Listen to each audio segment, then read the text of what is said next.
நேயர்களுக்கு வணக்கம். நம்ம தொடர்ந்து என்னென்ன விஷயங்கள் நடக்குது அப்படின்ற அப்டேட்டை மக்களுக்கு கொடுத்துட்டு இருக்கோம். அந்த வகையில் நேற்று பார்த்தோம் அப்படின்னா பல சம்பவங்கள் நடந்திருக்கு. அதாவது திமுக சார்பில் வெல்லும் தமிழ் பெண்கள் அப்படின்னு ஒரு நிகழ்ச்சி நடத்தி தமிழ்நாட்டில் சாதிச்ச பெண்களுக்கெல்லாம் விழா ஒன்று நடத்தி அவங்க எல்லாரையுமே சிறப்பு செஞ்சுட்டு இருந்தாங்க. ஸோ அந்த விழா ஒரு பக்கம் நடந்துட்டு இருக்கும்பொழுது அதை பற்றி அதிமுக சார்பில் வேதனையில் தமிழ் பெண்கள் அப்படின்னு சொல்லி ஒரு ஹேஷ்டேக்குமே ட்ரெண்ட் பண்ணிட்டு இருந்தாங்க. அது மட்டும் இல்லாமல் தூய்மை பணியாளர்களுடைய பிரச்சனை அப்படின்றது நேத்துக்குமே நடந்திருக்கு. அவங்க மெரினா கடற்கரையில போராட்டம் பண்ணியிருக்காங்க. அங்கேயுமே தள்ளுமுள்ளு ஏற்பட்டு கைதுகளும் நடந்திருக்கு. ஸோ இன்னைக்கான வீடியோல அது எல்லாத்தையும் தான் பார்க்க போறோம். பார்த்துடலாமா? பார்த்துடலாம். அதாவது நமக்கு இருக்கக்கூடிய ஒரே ஒரு ஆயுதம் பெண்கள் மட்டும்தான் அப்படின்னு நினைச்ச திமுக அரசு கையில் எடுத்த ஒரு விஷயம் என்னன்னா இந்த பெண்களை வச்சு வாக்கு சதவீதத்தை அதிகமாக வாங்கிடலாம் அப்படின்னு. இன்னொரு பக்கம் என்ன நினைச்சிருக்காங்க அப்படின்னா சிறுபான்மையினர்களை கையில வச்சுக்கிட்டோம் அப்படின்னா அவங்களுடைய வாக்குகள் நமக்கு வாய்ப்பு இருக்கு அதிகமா. 2026 நம்ம ஆட்சியை மறுபடியும் பிடிக்கிறதுக்கான வாய்ப்பு இருக்குன்னு நினைச்சுதான் ஒரு பக்கம் திருப்பரங்குன்றம் இஷ்யூக்காக இந்த சிறுபான்மையினரை கையில வச்சுட்டு அது தீபத்தூணே கிடையாது நில அளவைகள் அப்படின்னு சொல்லிட்டு ஒரு டிராமாவை கிரியேட் பண்ணி அதுக்கு 120 எம்பிக்கள் சேர்ந்து லெட்டர்லாம் மனு கொடுத்துட்டு வந்தாங்க. நமக்கு தெரியும்னு நினைக்கிறேன். அது ஒரு பக்கம் இருக்கு. இன்னொரு பக்கம் என்ன பண்றாங்க அப்படின்னா மகளிருக்கான உரிமை தொகையை நாங்க கொடுப்போம் அப்படின்ற மாதிரி நேத்து வெல்லும் தமிழ் பெண்கள்ல நம்ம மு.க. ஸ்டாலின் அவர்கள் பேசியிருந்தாரு. அதாவது அங்க அவர் என்ன பேசியிருந்தாரு அப்படின்னா இதுவரைக்கும் 17 லட்சம் மகளிர் பயன்பெற்றிருக்காங்க, இன்னும் நிறைய பேர் பயன்பெறாம இருக்காங்க, அவங்களுக்கும் நாங்க வழங்குவோம் அப்படின்ற மாதிரி ஒரு விஷயத்த பதிவு பண்ணியிருந்தாரு. ஸோ இதை நம்ம ரீவைண்ட் பண்ணி பார்த்தோம் அப்படின்னா 2021 தேர்தல் அறிக்கையில அனைத்து மகளிர்களுக்கும் அப்படின்ற மாதிரி ஒரு வாக்குறுதியை கொடுத்திருப்பாங்க. அதுக்கப்புறம் கேட்கும்போது என்ன சொன்னாங்க, தகுதி உள்ள பெண்களுக்கு மட்டும்தான் அப்படின்ற மாதிரி சொன்னாங்க. ஸோ இதெல்லாம் அண்ணாமலை அவர்களும் சொல்லியிருப்பாரு. சரி நீங்க சொன்னீங்கல்ல தகுதி உள்ள பெண்களுக்கு அப்படின்னு, அப்போ நீங்க ஆட்சிக்கு வந்ததுல இருந்து கொடுக்க ஆரம்பிச்சிருக்கணும்ல. ஆனா நீங்க ஆட்சிக்கு வந்ததுக்கு அப்புறமா 22 மாசம் கழிச்சுதான் நீங்க அந்த உரிமை தொகையை கொடுக்க ஆரம்பிக்கிறீங்க.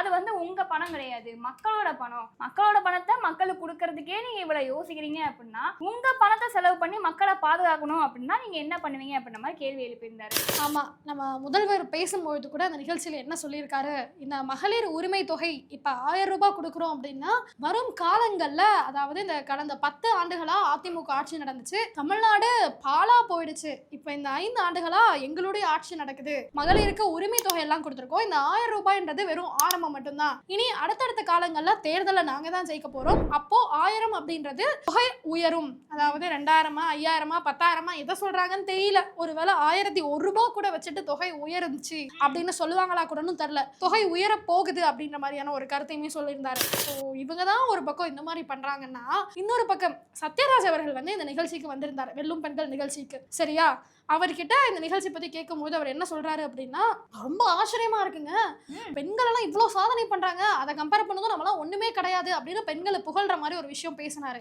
அதெல்லாம் விட்டுலாம். அடுத்த விஷயம் என்னன்னா, உரிமை தொகை அப்படின்ற ஒரு வார்த்தை எவ்வளவு பெரிய விஷயம் தெரியுமாங்க. யாருங்க கொடுப்பா, எந்த கவர்மெண்ட்டுங்க மகளிருக்கு உரிமை தொகை கொடுக்கும்? அவங்க ஏதாவது ஒண்ணு கொடுத்துட்டு நாங்க மகளிருக்கு உதவி செஞ்சோம், மகளிருக்கு கடன் கொடுத்தோம் அப்படின்னு தான் சொல்லுவாங்க. ஆனா இவரு உரிமை தொகைன்னு சொல்றாருங்க. அந்த வார்த்தைக்கே முதல்வரை பாராட்டலாங்க அப்படின்னு ஒரு போட்டாரு. சிறப்பான நிகழ்ச்சி, ரொம்ப நெகிழ்ச்சியான நிகழ்ச்சி. அவங்களுடைய சாதனைகளை பார்க்கும்போது நான்லாம் ஒன்றுமே இல்லைன்னு தோணுது. அவங்களுக்கு கிடைச்ச வாய்ப்பை பயன்படுத்தணுங்கிறது ரொம்ப முக்கியம். அதுதான் அவங்க நம்மளுக்கு கொடுத்துருக்கிற மிகப்பெரிய உதாரணம். அது ரொம்ப சந்தோஷமாக இருக்குது, ரொம்ப மகிழ்ச்சியாக இருக்குது. அதுக்கு முதல்ல அந்த உரிமை தொகைங்கிற வார்த்தைக்கே முதல்வருக்கு நன்றி சொல்லணும். மனிதனுக்கு அழகு சிரிப்பு, சிரிப்பை விட அழகானது புன்னகை. சமீபத்துல ஒரு புன்னகை என்ன ரொம்ப கவர்ந்தது.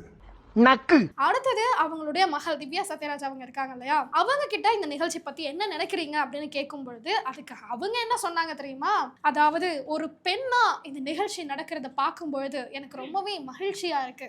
பில்லா படத்துல ஏகே அவர்கள் ஒரு டயலாக் சொல்லுவாரு, அதுதான் சொல்ல போறாங்க போல அப்படின்னு நானும் நினைச்சு பார்த்துட்டு இருந்தா, கடைசியா என் வாழ்க்கையில ஒவ்வொரு நாளும் ஒவ்வொரு நிமிஷமும் என் ஒவ்வொரு நொடியும் இந்த திமுக நான் இருக்கிறத நினைச்சு பெருமைப்படுறேன் அப்படின்ற மாதிரி அவங்க ஜங்க அடிச்சு விட்டாங்க. நிகழ்ச்சி ரொம்ப நல்லா இருந்தது. ஒரு பொண்ணா திமுகவில் இருக்கிறத நினைச்சு ஒவ்வொரு நாளும் ஒவ்வொரு நொடியும் ஒவ்வொரு நிமிஷமும் ரொம்ப ரொம்ப கர்வப்படுறேன். தேங்க்யூ. உரிமைத்தொகை உயர்வுன்னு முதலமைச்சர் பேசியிருக்காரு, பெண்களோட உரிமைன்னு பேசியிருக்காரு. ஆமாம், ரொம்ப சந்தோஷம். எவ்வளவு கொடுத்தாங்கன்னு தெரியலையே, இவங்க மட்டும் தான் பேசுனாங்களா அப்படின்னு கேட்டா நிறைய பேர் பேசியிருந்தாங்க. ஸோ இந்த வெல்லும் தமிழ் பெண்கள் அப்படின்ற நிகழ்ச்சி வச்சதுக்கு ரொம்ப பெருமைப்படுறோம் அப்படின்னு பேசினது மட்டும் இல்லாம சாதனை புரிந்த பெண்களை வந்து ஸ்டேஜில் ஏத்துனாங்க இல்லையா, அவங்க என்ன சாதனை பண்ணாங்க அப்படின்றத பேசினதோட, அப்பா நீங்க இல்லைன்னா நாங்க இங்க வந்திருக்க முடியாதப்பா அப்படின்னு சொல்லிட்டு ஓடி வந்து கட்டி பிடிக்கிறாங்க. இந்த மாதிரியான ஒரு நிகழ்வுலாம் நம்ம பார்க்க முடிஞ்சது. அப்போ இவ்வளவு முட்டை கொடுக்குறாங்களே, ஒருவேளை இவங்களுக்கும் 200 ரூபாய் கொடுத்துருப்பாங்களோ அப்படின்ற சந்தேகத்தை அங்க ஏற்படுத்துது.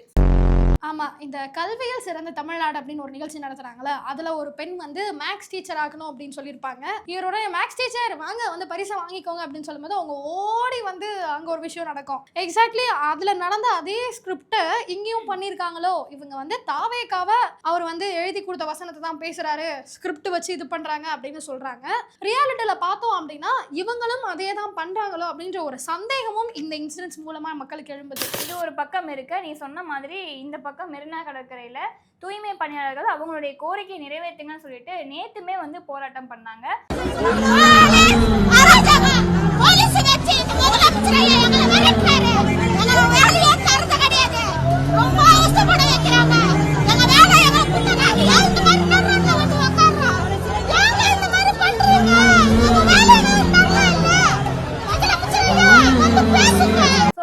போராட்டம் பண்றாங்களே அப்படின்ற ஒரு காரணத்தினால காவல் அதிகாரிகள் என்ன பண்ணிருக்காங்க அப்படின்னா அவங்களை அடிச்சு கைது பண்ணி கூட்டிட்டு போயிருக்காங்க. இவங்களுடைய போராட்டம் பண்றது நேத்து நடக்கல.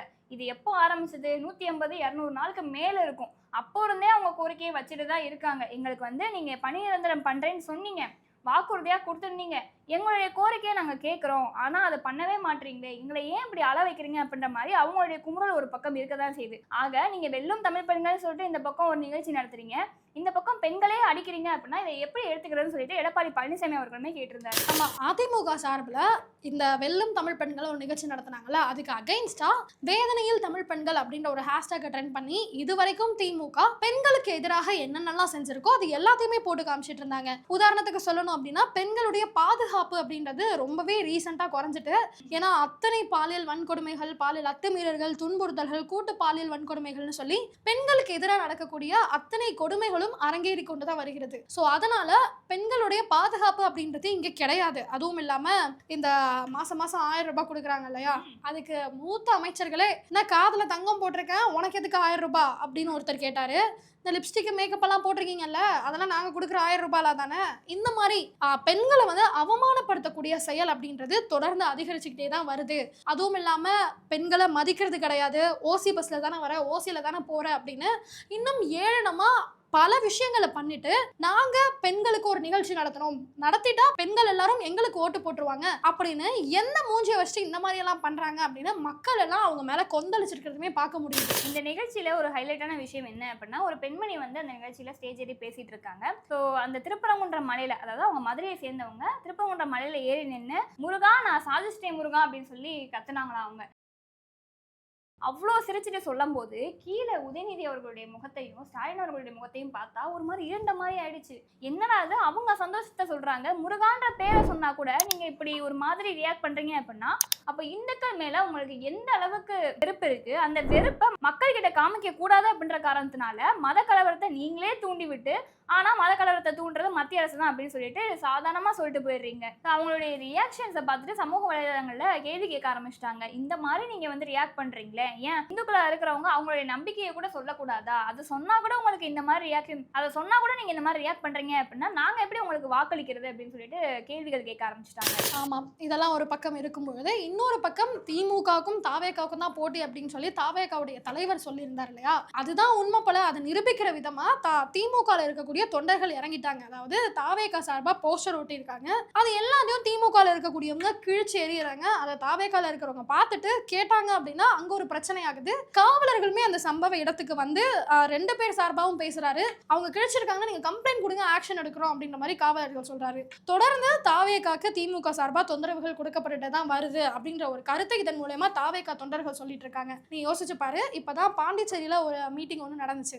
சோ அதுல என்ன சொல்லியிருந்தாருன்னா, இங்க பாருங்க பாண்டிச்சேரி சிஎம் பார்த்து நீங்க கத்துக்கோங்க, உங்களுக்கு அந்த மாதிரி ஒரு அரசியல் தான் பண்ண தெரியும், இவ்வளவு நல்ல அரசியல்லாம் பண்ண தெரியாது அப்படின்ற ஒரு கருத்தை தாவேக்கா தலைவர் சொல்லியிருந்தாரு. அதனுடைய எதிரொலி எதிரொலியா தான் திமுகல இருக்கக்கூடிய தொண்டர்கள் இந்த மாதிரியான செயல்கள் எல்லாம் ஈடுபடுறாங்களோ, என்ன இருந்தாலும் இந்த செயல் ரொம்ப கண்டிக்கத்தக்கது அப்படின்ற ஒரு கருத்தையுமே மக்கள்லாம் சொல்லிட்டு இருக்காங்க. ஸோ இதெல்லாம் தான் இப்போ வரைக்கும் நடந்திருக்கு. நாளைக்கு என்ன நடக்குது அப்படின்றத அடுத்தடுத்த பதிவுல இருந்து பார்ப்போம். நன்றி.